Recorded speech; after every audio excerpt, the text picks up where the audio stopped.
Hello friends, welcome back to our channel. మీరు తక్కువ పెట్టుబడితో మంచి బిజినెస్ ప్రారంభించాలనుకుంటున్నారా? మీకు మంచి అవకాశం ఉంది. అదే ఏటీఎం ఫ్రాంచైజ్ వ్యాపారం. ఏటీఎం బిజినెస్ ఏంటి? దేశంలోని బ్యాంకులే వాటికి చెందిన ఏటీఎంలను ఏర్పాటు చేస్తాయి కదా అనే సందేహం మీకు వచ్చే ఉంటుంది. అయినా మీరు కూడా ఏటీఎం బిజినెస్ మొదలుపెట్టి సంపాదించవచ్చు. ఇందులో ఒక్కసారి ఇన్వెస్ట్ చేసి క్రమంగా స్థిరమైన ఆదాయాన్ని పొందొచ్చు.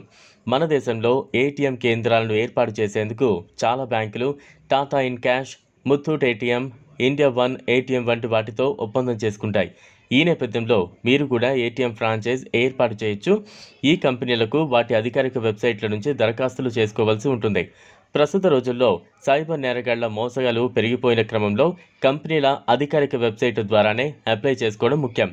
ఆన్లైన్లో కనిపించే లింకుల ద్వారా మీరు దరఖాస్తు చేసేందుకు ప్రయత్నిస్తే డబ్బులు పోగొట్టుకునే ప్రమాదమే ఉంటుంది. ఏటీఎం ఫ్రాంచైజ్ కేంద్రం ఏర్పాటు చేసేందుకు మీకు ఆధార్, పాన్, ఓటర్ ఐడి కార్డులు అవసరమవుతాయి. వాటితో పాటు అడ్రస్ ప్రూఫ్ కోసం రేషన్ కార్డ్, కరెంటు బిల్లు కావాలి. బ్యాంకు ఖాతా ఫోటోలు, ఈమెయిల్ ఐడి, మొబైల్ నంబర్ ఇవ్వాలి. కంపెనీని బట్టి ఇతర పత్రాలు, ఫామ్స్ సమర్పించాల్సి ఉంటుంది. అలాగే జిఎస్టీ నంబర్ తప్పనిసరిగా ఇవ్వాలి. ఏటీఎం కేంద్రం ఏర్పాటు చేయాలనుకుంటే ముందుగా మీ వద్ద 50 నుంచి 80 చదరపు అడుగుల మేర విస్తీర్ణం గల గది ఉండాలి. అలాగే అది ఇతర ఏటీఎం కేంద్రాలకు 100 మీటర్లకు పైగా దూరం ఉండాలి.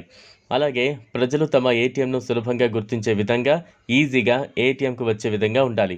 పవర్ సప్లై నిరంతరాయంగా కొనసాగే ఏర్పాటు ఉండాలి. ఏటీఎంకు 1 కిలోవాట్ కరెంటు సప్లై అవసరమవుతుంది. ఈ గది పర్మనెంట్ బిల్డింగ్, కాంక్రీట్ రూఫింగ్తో నిర్మాణమై ఉండాలి.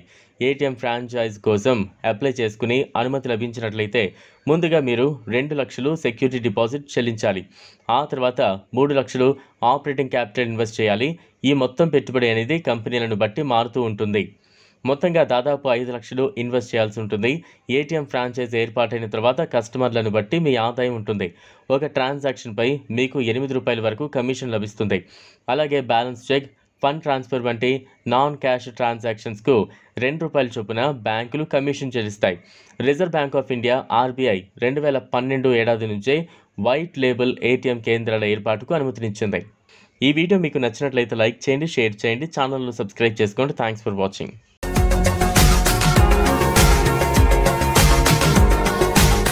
మరిన్ని అప్డేట్స్ కోసం మా ఛానల్ని సబ్స్క్రైబ్